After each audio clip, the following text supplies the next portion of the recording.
Formula 1 drivers are obviously incredible at driving cars. We see it on the track most weekends. They're also incredible complainers, something that becomes pretty obvious if you listen to any of the media stuff that goes on around the race. This season especially, there's been plenty for them to complain about, but Formula 1 and the FIA are finally getting fed up. Stick around as we cover how the Formula 1 world is responding to all the drivers' recent complaints. So far this season, the action on track has been pretty lacking for a lot of people's liking. Part of that has been Red Bull's utter domination at the front of the grid. The only time they haven't finished first and second was in Australia, when Sergio Perez started at the back of the grid due to a technical issue in Q1 that saw the session red flagged.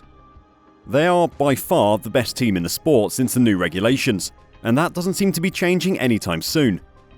That doesn't mean the races are lacking in intrigue though. There could be plenty of action behind them, but if you listen to what the drivers say, you would think there wasn't any overtaking happening at all. Of course, I'm exaggerating, but the complaints about the lack of overtaking due to decreases in the length of the DRS zones have been pretty non-stop since the start of the season. In Azerbaijan, the DRS zone on the main straight was reduced by 100 meters. For the Miami Grand Prix, 2 of the 3 DRS zones, one on the run to turn 11 and the other on the run to turn 17, were reduced by 75 meters compared to last year.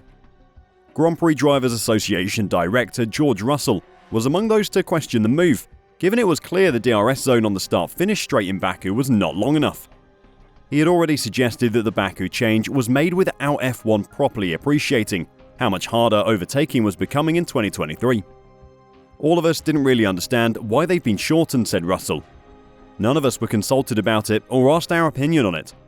The race speaks for itself in Baku. I didn't know whether we're going to keep it the same for this weekend. DRS is there to aid overtaking, and it's always exciting when you've got these big DRS advantages, and it gives you that opportunity to fight. Clearly in Baku, it was way too short. The majority of the drivers seem to be against the DRS zones being shortened, but there are cases of drivers who are for it, Fernando Alonso being one such driver. Now, I'm not a Formula 1 driver, and I'd bet my house that no one watching this is either, so we don't know how hard it is to overtake in the current Formula 1 cars. We'll just have to trust them that it is harder this year than last. What we can do is look at the data and try to see if what they're saying matches with what is happening on track. There have been 5 races this year: Bahrain, Saudi Arabia, Australia, Azerbaijan and Miami. We'll ignore the Baku sprint because there wasn't a sprint there last year. This year, Bahrain had 37 overtakes, Saudi 36, Australia had 30, Baku had 23, and Miami had 60. Last year, Bahrain had 78 overtakes, meaning this year had 41 less, and that's pretty awful. This year's Miami Grand Prix had 8 more overtakes than last year, but otherwise they're all within a couple of passes of each other. So apart from Bahrain, the overtaking has been on par with the years before. It might be more difficult now, but the DRS zone changes don't appear to have made a difference to the quantity of moves being made. Does that mean the changes are right? No, it doesn't, but it could explain why the FIA has shortened the zones.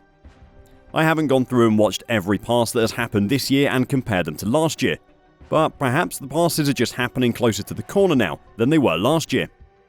Personally, I prefer to see a driver outbraking the car he's passing, making a daring dive down the inside, rather than seeing them drive past each other halfway down a straight thanks to DRS. And a quick look at our comment sections on recent videos makes me think you agree. The other question to consider is whether we're happy with the number of overtakes happening. There aren't less happening, but is that a good thing? Should more be happening instead?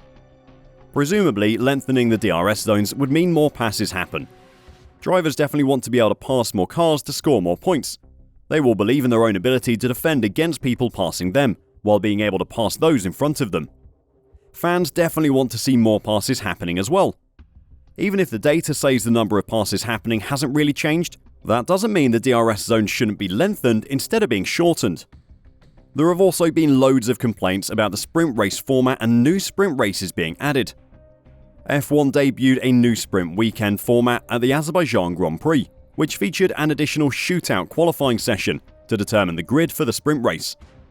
But the revised standalone structure was immediately slammed by reigning world champion Max Verstappen, who called on F1 to scrap the whole thing. The Red Bull driver has been one of the most vocal critics of the format which F1 first introduced in 2021 and has expanded to 6 rounds this year.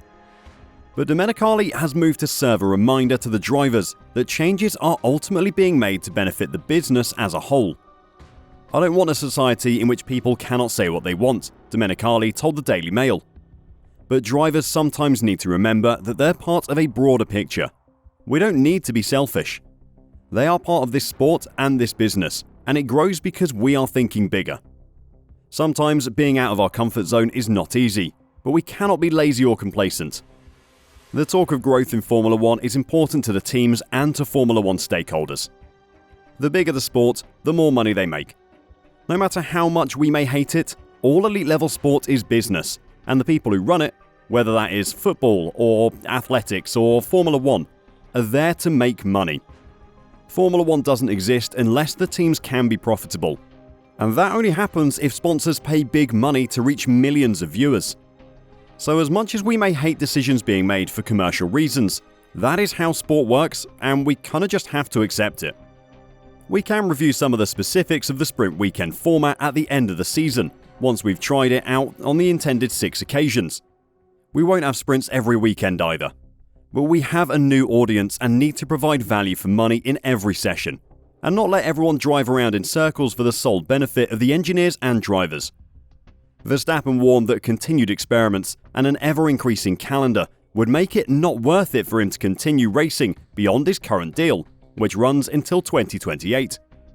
By the time Max's current contract ends, he will have made more than enough money to retire if he wanted, or he may just become a full-time sim racer. He is one of the best in the world after all.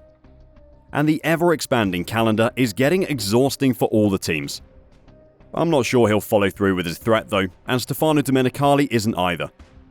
He revealed he spoke to Verstappen about his concerns at the Miami Grand Prix, saying he cannot see the Dutchman quitting F1 anytime soon. He said he loved the sport and what he was doing, Domenicali explained. He is world champion and is fighting for a 3rd title. He was born in a car, and I would say he's likely to stay longer than me. It's not a problem. It seems then that the DRS zones being shortened could change later in the season, once the FIA has a larger data set to work with. Lengthening the DRS zones might improve the spectacle with more overtaking, and we all know how much they love to make decisions to improve the spectacle. Changes to the sprint race format from next year seem unlikely though, even with the drivers complaining about it. The current weekend schedule, that has race qualifying on Friday, a standalone sprint qualifying and race on Saturday, and the race on Sunday, brings on-track action to each day. That is great for sponsors, great for TV numbers, and great for ticket sales to the track. Formula One is a business, and with the current sprint format, all the people with money invested in the sport win. So as much as Max may hate it, I don't expect sprint weekends to change anytime soon. What do you think of the driver complaints this season? Is it time to just start enjoying the racing, or are they right to raise these issues every weekend? Let us know your thoughts in the comments down below, and until next time, drive safe and bye for now.